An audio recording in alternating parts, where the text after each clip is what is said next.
Assalamualaikum warahmatullahi wabarakatuh. Perkenalkan, nama saya Mega Nurul Kolbi dari kelas Akuntansi 701 dengan dosen Ibu Nurhayati Siregar. Pada kali ini saya akan membahas tentang PT Asuransi Jiwasraya Persero dalam mata kuliah Audit Forensik Digital dan Audit Investigasi. Sebagai pembuka, kasus PT Asuransi Jiwasraya ini, jika dipandang dari sudut audit forensik dan audit investigasi, merupakan salah satu contoh fraud besar di Indonesia yang menunjukkan bagaimana lemahnya tata kelola dan pengawasan yang dapat berdampak sistemik terhadap industri keuangan dan kepercayaan publik. Kemudian beberapa poin yang akan saya presentasikan dalam kesempatan kali ini, yaitu yang pertama profil PT Asuransi Jiwasraya, yang kedua indikasi awal fraud dan peran audit investigasi, kemudian yang ketiga adalah dampak praktik window dressing, yang keempat adalah peran auditor dalam mengidentifikasi skema Ponzi, yang kelima praktik kolusi serta strategi mengatasinya, dan yang keenam teknik audit investigasi melacak alur dana. Kemudian yang ketujuh, peran teknologi forensik. Yang kedelapan, respons auditor terhadap laporan keuangan. Yang kesembilan, langkah auditor dalam menganalisis kerugian negara. Serta yang kesepuluh adalah peran transparansi dan good governance. Yang kesebelas dan yang terakhir, yaitu peran otoritas jasa keuangan atau OJK dan sinergi dengan auditor investigasi. Profil PT Asuransi Jiwasraya. PT ini merupakan perusahaan asuransi jiwa milik negara yang berdiri sejak tahun 1859. Sebagai BUMN, Jiwasraya mengelola dana masyarakat dalam jumlah besar.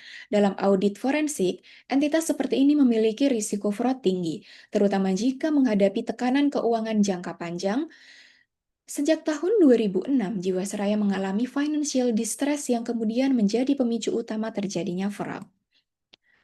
Indikasi awal fraud dan peran audit investigasi. Dalam teori audit forensik, indikasi awal fraud dikenal sebagai fraud red reflex, yaitu tanda-tanda yang mengindikasikan potensi kecurangan.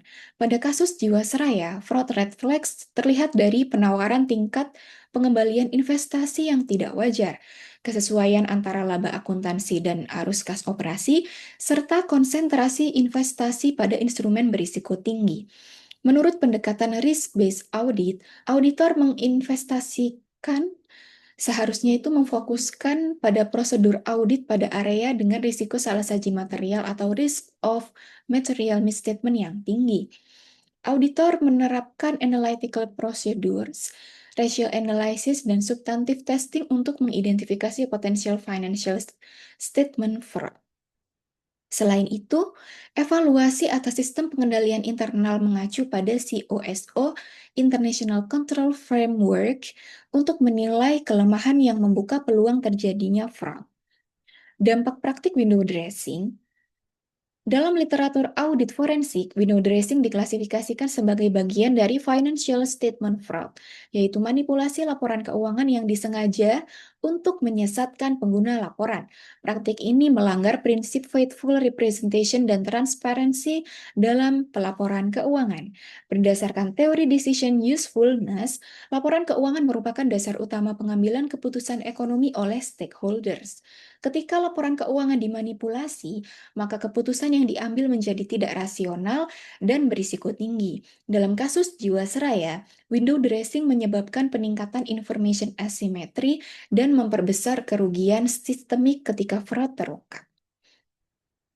Peran auditor dalam mengidentifikasi skema Ponzi. Skema Ponzi merupakan bentuk investment fraud yang secara teoritis ditandai oleh ketergantungan pembayaran kewajiban lama pada dana investor baru. Menurut teori forensic cash flow analysis, entitas yang menjalankan skema Ponzi menunjukkan ketidakseimbangan struktural antara arus kas masuk dan arus kas keluar. Auditor investigasi menerapkan source of use of funds analysis serta going concern assessment untuk menilai keberlanjutan model bisnis. Ketidakmampuan entitas menghasilkan arus kas dari aktivitas investasi real merupakan indikasi kuat adanya Ponzi scheme. Dalam kerangka fraud diamond, skema ini juga menunjukkan unsur capability, yaitu kemampuan manajemen untuk memanipulasi sistem secara berkelanjutan. Praktik kolusi serta strategi mengatasinya. Dalam teori fraud classification atau ACFE, kolusi antara manajemen dan pihak eksternal dikategorikan sebagai corruption fraud. Kolusi ini secara signifikan menunjukkan efektivitas pengendalian internal karena melibatkan lebih dari satu pihak yang memiliki kewenangan dan akses terhadap sistem. Auditor investigasi mengatasinya dengan menerapkan extended audit procedures seperti related party analysis, beneficial ownership identification, dan third party confirmation. Pendekatan ini didukung oleh prinsip professional skepticism untuk menghindari ketergantungan pada dokumen yang berpotensi telah direkayasa. Kemudian, teknik audit investigasi melacak alur dana. Teknik utama dalam audit forensik adalah follow the money principle, yaitu penelusuran sistematis terhadap alur dana untuk mengidentifikasi penyalahgunaan dan penerima manfaat akhir. Teknik ini sejalan dengan teori forensik fundraising. Auditor melakukan bank reconciliation analysis, transaction flow charting, dan linkage analysis untuk memetakan hubungan antara pihak dan transaksi. Hasilnya berupa forensic evidence yang dapat digunakan untuk mengungkap modus operandi dan pihak yang bertanggung jawab atas fraud investasi. Peran teknologi forensik. Dalam teori audit forensik modern, penggunaan Computer Assisted Audit Techniques atau CAATS dan Forensic Data Analytics menjadi standar dalam menangani fraud berskala besar. Teknologi ini memungkinkan auditor menganalisis big data transaksi secara efisien dan akurat. Pendekatan digital forensic accounting mencakup anomaly detection, pattern recognition, dan recovery of electronic evidence. Bukti digital yang diperoleh harus memenuhi prinsip chain of custody agar sah digunakan dalam proses hukum. Respons auditor terhadap laporan keuangan.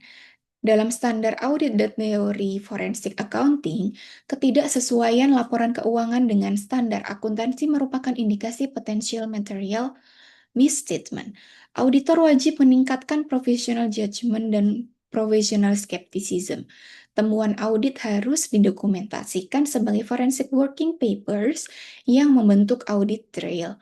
Jika terdapat unsur fraud, auditor memiliki kewajiban pelaporan sesuai prinsip compliance, whistleblowing mechanism, dan regulatory enforcement. Langkah auditor dalam menganalisis kerugian negara. Dalam audit forensik, penghitungan kerugian negara dikenal sebagai forensic loss quantification. Auditor menggunakan pendekatan actual loss, economic loss, dan opportunity cost untuk memberikan gambaran kerugian secara menyeluruh. Metode yang digunakan meliputi valuation techniques, impairment analysis, dan damage modeling. Hasil penghitungan harus memenuhi prinsip reliability, relevance, dan admissibility agar dapat digunakan sebagai alat bukti di pengadilan. Peran transparansi dan good governance dalam pencegahan fraud. Dalam teori fraud prevention, good corporate governance atau GCG merupakan garis pertahanan pertama dalam mencegah terjadinya fraud. Konsep ini sejalan dengan COSO, Enterprise Risk Management Framework, yang menekankan pentingnya pengendalian internal dan manajemen risiko. Elemen utama GCG meliputi tone at the top, transparency, accountability, responsibility, dan independent oversight. Implementasi elemen ini secara konsisten dapat menurunkan fraud risk dan meningkatkan early warning system dalam organisasi. Kemudian yang terakhir adalah peran otoritas jasa keuangan atau OJK dan sinergi dengan auditor investigasi. Dalam kerangka teori regulasi dan pengawasan keuangan, OJK bertindak sebagai supervisory authority yang memiliki peran strategis dalam menjaga stabilitas sistem keuangan. OJK menjalankan fungsi preventive supervision dan corrective enforcement terhadap perusahaan asuransi.